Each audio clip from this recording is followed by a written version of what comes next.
Hello, everyone. Today we have our guest. Bali, former OFW din siya at saka kababata ko siya. So, let's wait for him and then, sandali, message ko lang siya ha.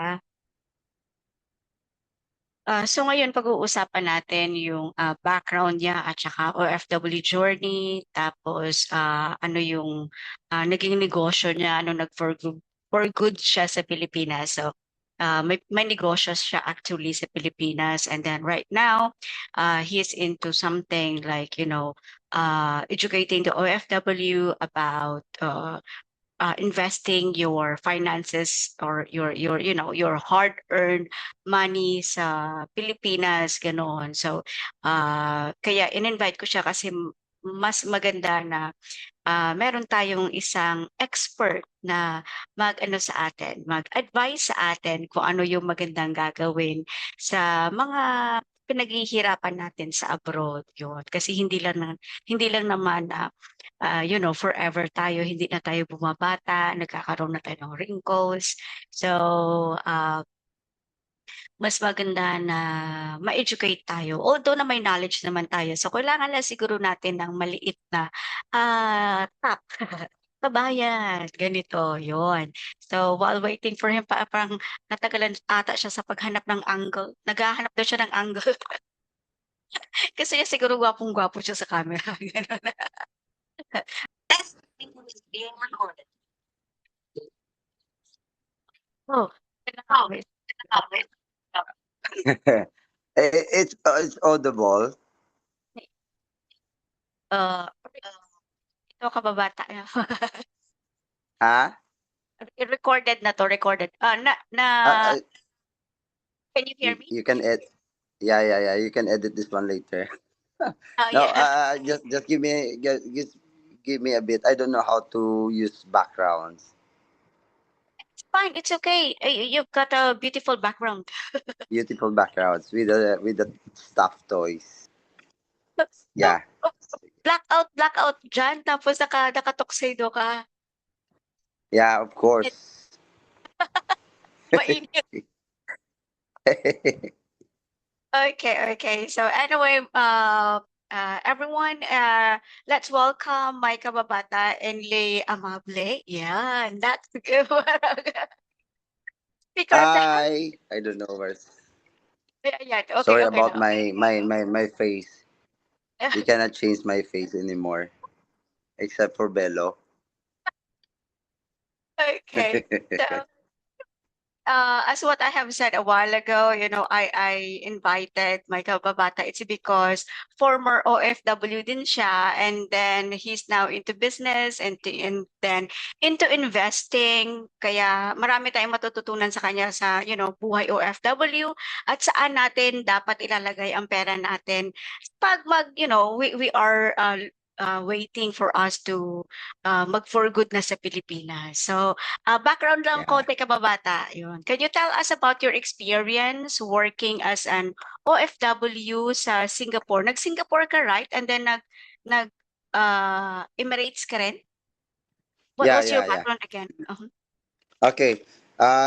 Thank you for having me here. This is my first time. Yeah, Okay.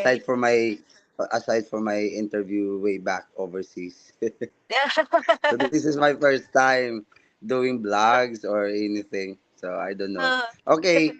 Let get started. Okay. I'm an OFW for a decade. I can say a decade. Yes. And I work in Qatar for 2 years. Then and Singapore for about 10 years. So 12 years. oh, Well, let's say 11 to 12 years. Yeah. oho. Ano nga trabaho mo doon kababata? Okay. Magaling ka doon. From Qatar, I used to work as a sports coordinator. If you can see my face, so I'm a sports guy. medyo Yun. medyo medyo nabatok. Yeah. So I am a PE teacher by profession. So in Qatar, I used to work as a sports coordinator. At the same time, a coach, specifically in softball sa Qatar for 2 years. Yeah. Yun. Then, Oh, mhm. Singapore naman, so nagtugma yung trabaho ko sa degree na tinapos ko. So I teach PE, physical education, and at the same time, I'm handling a basketball varsity for 2 international schools in Singapore. Wow, Yeah. hindi basta-basta 'to. International school sa Singapore. Yun. And then kababata, what motivates you na mag-for good sa Pilipinas? Aside from, Okay. having two beautiful children. Oh, handsome pala. Two handsome children. Okay. Is it okay? Audible lang ba kababata? Okay. Sayang So I'm sana using PLDT. ang gwapo ng kababata natin, oh, nakatuxedo tapos ang ganda ng topic sana natin. So, I think Yeah. I will use this as an introduction only, and then we will Yes. schedule another interview. Yan. And then Maybe tomorrow. ilalive ko siguro sa Facebook, ilalive ko. Yeah, sure. Nakakahiya. Pero parang wala naman ako hiya eh. Especially for sharing to our kababayan, to our OFWs. Mhm. Very, very, very important reminders to us, especially sa topic na i-discuss natin. Yes. Okay. So, I will keep this video. I will edit this, and then I will, schedule for another interview for you. And then Yeah. sana maganda na yung connection natin para marami tayong ma-educate yun. Marami tayong ma-reach all over the world. Kasi everyday may nagsasubscribe sa YouTube at saka meron din sa Facebook. Ganon. Yes.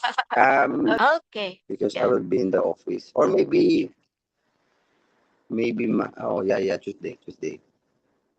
Tuesday, 3 p.m. Okay. So, siguro maganda yung connection mo sa Mm. office.